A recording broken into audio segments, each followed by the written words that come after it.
Hi guys, this is Christine, a business consultant of Unified Product and Services. So for this video ay magtuturo po ako sa inyo paano mag-top up, okay, mag-fund through GCash, okay, using GCash to Unified Product and Services eCash account. So una natin gagawin ay pupunta tayo sa ating GCash account. Syempre, open po natin. So ngayon ay na-open na natin.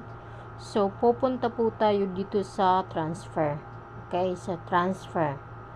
So, yan. Ngayon po, guys, is pipiliin nyo po yung bank account. Okay, bank account ni Unified. So, kung BDO or ano ba yun, PNB ba or ano. So, ako ang gamit ko, guys, is BDO. So, send sa kay Unified Product and Services na bank account. So, yan. So, open nyo lang yan, yung BDO, Unibank. Fill up nyo po yan, yung pangalan, Unified Product and Services, yung bank account ni Unified. So, since ako guys is meron na, updated na po, or nakasave na sa akin, so ito yun.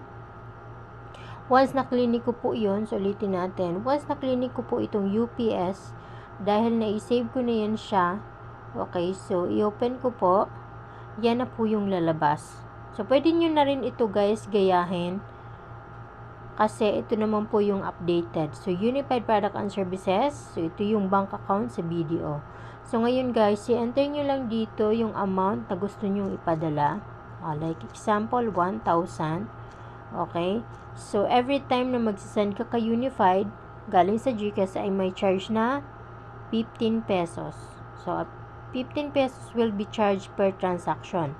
So, per transaction po. So, kahit na mababa, mataas, up to 50,000, 15 pesos po ang mababawas.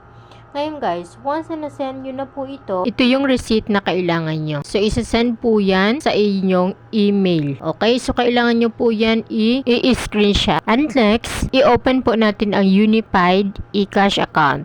So, once na open nyo na po, punta po kayo sa cash in. At i-click lang natin ang online banking.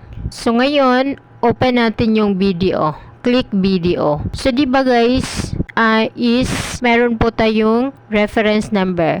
So, yung reference number ay nandyan po sa pinakababa. So, isulat nyo po yan. Lagay nyo po yung pinaka. Okay, tama. Double check nyo po yung reference number. So, pag okay na yung reference number, ilagay nyo po yung amount. Yan. Ang date, kailan nyo po sinend, at yung time. So, ikompleto nyo po yan. So, if ever guys, na nagkamali po kayo sa input dyan, okay, madi-deny po. So, ang gagawin nyo lang po, pag once na na-deny, pwede nyo po yung ulitin at lalagay nyo po dyan sa reference number sa pinakauna ay X.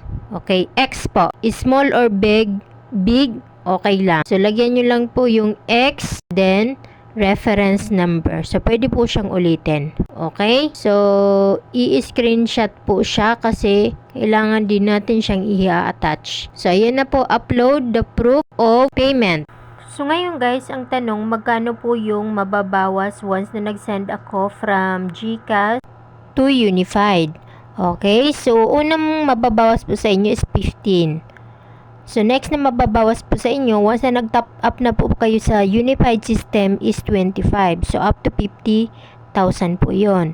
So, ngayon po is, once na na-screenshot nyo na guys, ilalagay nyo po sa resibo yung reg code. Okay? Reg code, then yung pangalan. So, wag nyo po itong kakalimutan kasi once na hindi nyo po ito mailagay yung reg code at pangalan nyo po, okay, i-deny po nila.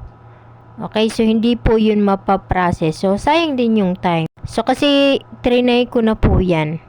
Sayang lang yung time. At napakadali lang po para sa akin. Ito talaga yung paminsan or pagka weekdays, ito talaga yung ginagamit ko. Napakadali lang po dito mag-fund. Okay, sabihin na natin 5 minutes. O, may time naman. Pero, basta sa experience ko, mabilis lang po.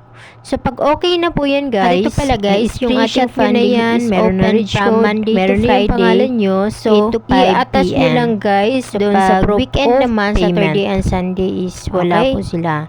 So, sa mga magpa-fund, Friday pa lang mag-fund na po kayo. Kasi pag Sunday or weekend ay wala po. So, pag okay na guys, okay na send nyo na siya, nakapag-attach na kayo ng proof of payment, antayin nyo lang.